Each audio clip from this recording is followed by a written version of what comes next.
Hello दोस्तों, कैसे हैं आप सब। आज हम शुरू कर रहे हैं विष्णु पुराण का भाग 8।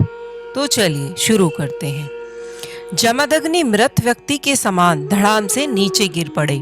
रेणुका देवी अपने पति के शरीर पर पछाड़ खाकर रोने लगी। उसी समय परशुराम वन से आश्रम लौटे और इस घटना का समाचार सुनकर क्रोध से पागल हो उठे और अपना परशु चमकाते हुए महेशमती नगर की ओर चल पड़े। इसी बीच महर्षि भृगु घूमते हुए जमदग्नि के आश्रम में आए। उन्होंने रेणुका देवी को दिलासा दिलाया और योग बल से मरते हुए जमदग्नि ऋषि को फिर से जीवित कर दिया। उधर महेशमती नगर में सैनिक धेनु को निर्दयतापूर्वक पीट रहे थे, क्योंकि उनकी इच्छा के अनुसार अब वह वस्तुएं नहीं दे रही थी। तभी पेड़े लाने वाले रुद्र के समान परशुराम वहां पहुंच गए। सैनिक भय से तितर वितर हो गए। धेनु की पीठ पर हाथ रखकर उन्होंने उसे प्यार किया और निर्भय होकर आश्रम में लौट जाने को कहा। धेनु आश्रम की ओर भाग पड़ी। इसके बाद परशुराम राजा के महल के पास पहुंचकर उसे ललकारने लगे। कार्तवीर्य ने पहले समझा कि परशुराम कोई साधारण मुनि कुमार होगा, किंतु जब उनकी वीरता के बारे में मालूम हुआ तो वह अपने हजारों हाथों से परशुराम पर टूट पड़ा। परशुराम ने कार्तवीर्य अर्जुन के सारे अस्त्र शस्त्र खंडित कर दिए।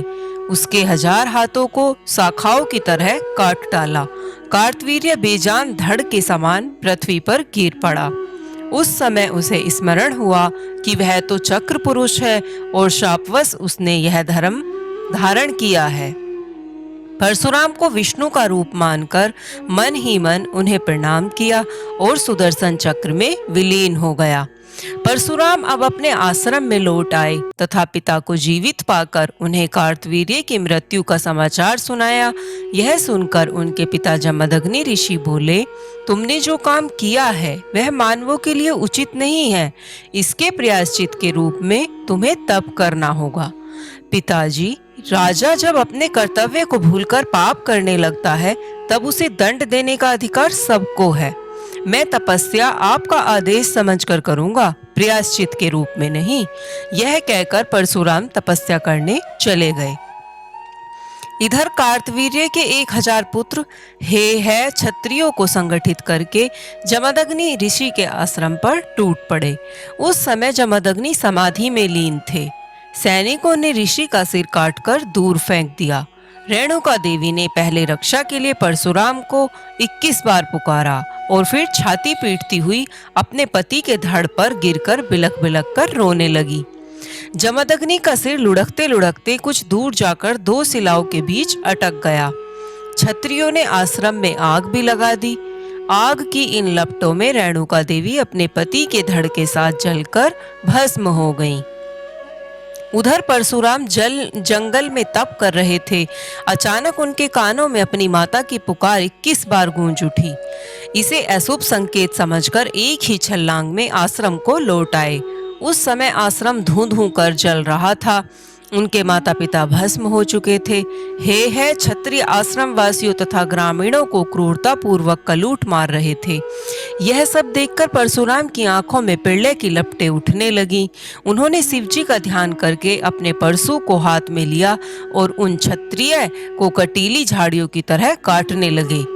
इसके बाद शिलाओं के बीच फंसे अपने पिता के सिर को छाती से लगाकर परशुराम बोले, मेरे हृदय की ज्वाला से मेरे आंसू सूख गए हैं।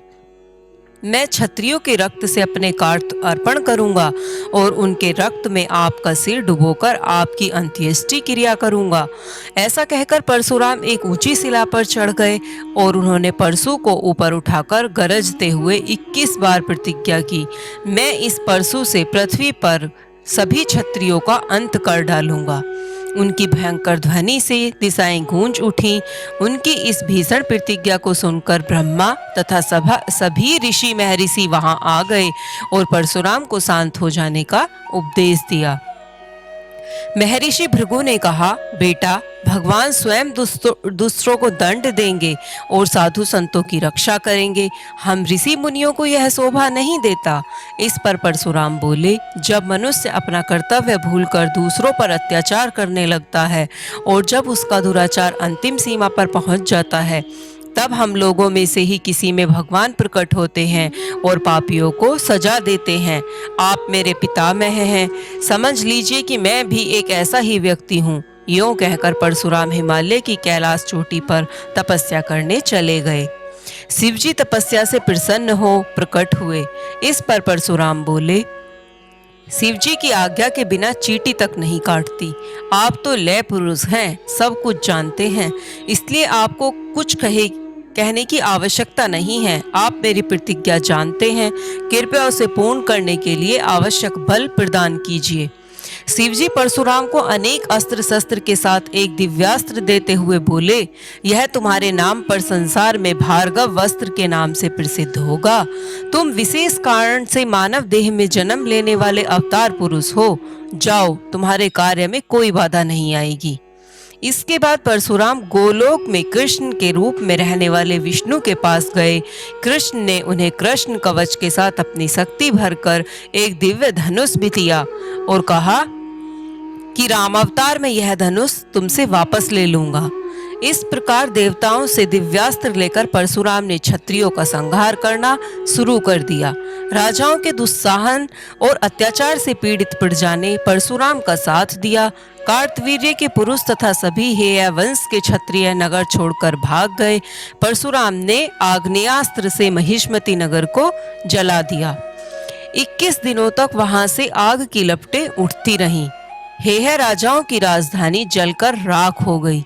कार्तवीर्य के 1000 बेटों ने तथा अन्य हेय क्षत्रियों ने देश के सभी राजाओं का संगठन कर परशुराम का सामना किया, किंतु परशुराम ने बलि के पशुओं के समान सबके सिर उड़ा दिए।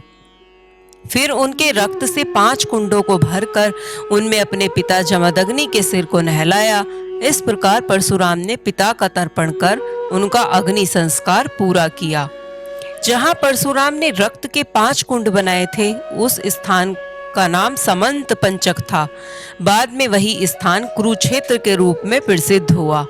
पिता का श्राद्ध करने के बाद परशुराम पुनः क्षत्रियों का संहार करने निकल पड़े। ढूंढ ढूंढ कर जहां भी वे मिले सबको मार डाला। क्षत्रिय माताओं ने अपने शिशुओं को ब्राह्मणों के घरों में छिपा दिया और आत्मरक्षा के लिए स्वयं भी ब्राह्मणियों का वेश धारण कर लिया। ब्राह्मण परिवारों के शरण में रखे गए क्षत्रियों ने बड़े होकर फिर से अपने राज्यों का विस्तार किया, किंतु परशुराम ने फिर सारे देश में ढूंढ ढूंढ कर उन्हें मार डाला। इस प्रकार उन्होंने 21 बार क्षत्रियों को निर्मूल कर दिया और अंत में प्रतिज्ञा पूरी कर अपने अधीन की सारी धरती कश्यप को दान में दे दी। फिर स्वयं दक्षिणा समुद्र में स्थित महेंद्र पर्वत पर तपस्या करने चले गए। जिन क्षत्रिय बालकों को ब्राह्मण परिवारों तथा आश्रमों में छिपा दिया गया था, कश्यप ने परशुराम से प्राप्त भूमि उनमें फिर से बांट दी। इस प्रकार क्षत्रियों के राज्य पुनः स्थापित हो गए। राजा इक्ष्वाकु के वंश में राजा रघु उत्पन्न हुए। राजा रघु इतने प्रतापी और यशस्वी हुए कि इनके नाम पर ही इनका वंश विख्यात हो गया। इसी रघुवंश में बहुत समय बाद विष्णु ने राजा दशरथ के सबसे बड़े पुत्र राम के रूप में अवतार लिया। उन्होंने मनुष्य के सामने आदर्श जीवन का उदाहरण रखा और मनुष्य के विकास के मार्ग में रोड़ा अटकाने वाले असुरों का वध करके आदर्श राम राज्य की स्थापना की। हिरण्यकश्यप और हिरण्याक्ष को विष्णु ने नरसिंह अवतार के रूप में मार दिया था। दूसरे जन्म में ये दोनों राक्षस रावण और कुंभकर्ण बनकर संसार को फिर सताने लगे। रावण ने भारी तपस्या कर ब्रह्मा से यह वरदान प्राप्त किया कि देवता, यक्ष, गंधर्व आदि कोई भी उसे मार न सके। वह मृत्यु के खतरे से निश्चित होने के कारण बहुत अहंकारी हो गया और मनुष्य पर अत्याचार ढाने लगा। रावण ने लंका से कुबेर को भगाकर लंका और उसके पुष्पक दोनों का पर अधिकार कर लिया। उसने राक्षसों का संगठन कर कई अन्य लोकों को भी जीता। रावण के 10 सिर थे, इसलिए यह दशानन या 10 कंठ के नाम से पुकारा जाता था। एक बार अपनी 20 भुजाओं के बल पर घमंड होने के कारण इसने कैलाश पर आक्रमण कर दिया। इस पर शिवजी ने अपने पांव के अंगूठे से इसे दबा दिया। वह एक शिला के नीचे दबकर पीड़ा से कराह उठा। तब से इसका नाम रावण भी पड़ गया। रावण ने शिवजी को क्रोधित जानकर उन्हें प्रसन्न करने के लिए अपने सिर काटकर उन्हें भेंट कर दिए। तब शिव ने प्रसन्न होकर महान शिव भक्त बन गया। रावण जितना वीर और पराक्रमी था, उतना ही वह दुष्ट भी था। नारियों का अपहरण कर उन्हें बंदी बनाना उसका नियम सा हो गया था। इस पाप के कारण उसे यह शाप मिला कि यदि वह किसी परनारी के साथ बलात्कार करेगा तो उसके 10 सिर फटकर टुकड़े टुकड़े हो जाएंगे। मैं की पुत्री मंदोदरी रावण की पत्नी थी। वह अपने पति के हित की कामना से रावण को सद्मार्ग पर चलने के लिए समझाती रहती। उसका भाई विभीषण भी उसे पाप कर्म से हटाने का प्रयास करता, किंतु रावण किसी की परवाह नहीं करता और दुष्टता से बाज नहीं आता। विंध्याचल के दक्षिण भाग तक रावण के राज्य की सीमा फैली थी। इसके राक्षस आर्यव्रत में होने वाले यज्ञों में विघ्न डालते और यहाँ के ऋषि मुनियों को मारते सताते। आश्रमों और गांवों को जलाने तथा निर्दोष लोगों को कष्ट देने में उन्हें बड़ा आनंद आता था। उन्हीं दिनों कृश ध्वज नामक एक राजश्री ने वेदों के पाठ द्वारा एक पुत्री को प्राप्त किया। इसका नाम वेदवती था। वह विष्णु को अपने पति के रूप में पाना चाहती थी। इसके लिए उसने घोर तपस्या की।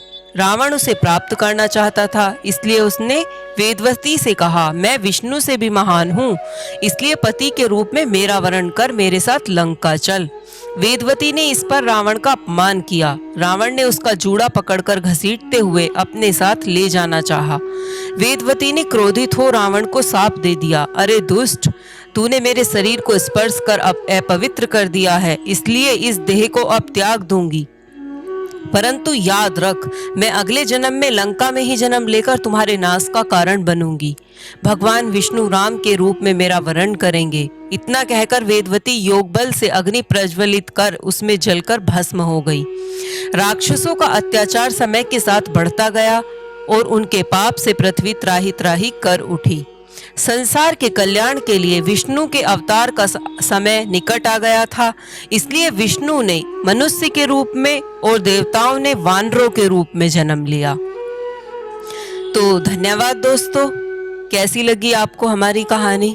अगर आपको हमारी ये कहानी पसंद आई हो तो वीडियो को लाइक करें, शेयर करें और हमारे चैनल को सब्सक्राइब करें। मिलते हैं एक और नई अगली कहानी में। तब तक के लिए धन्यवाद।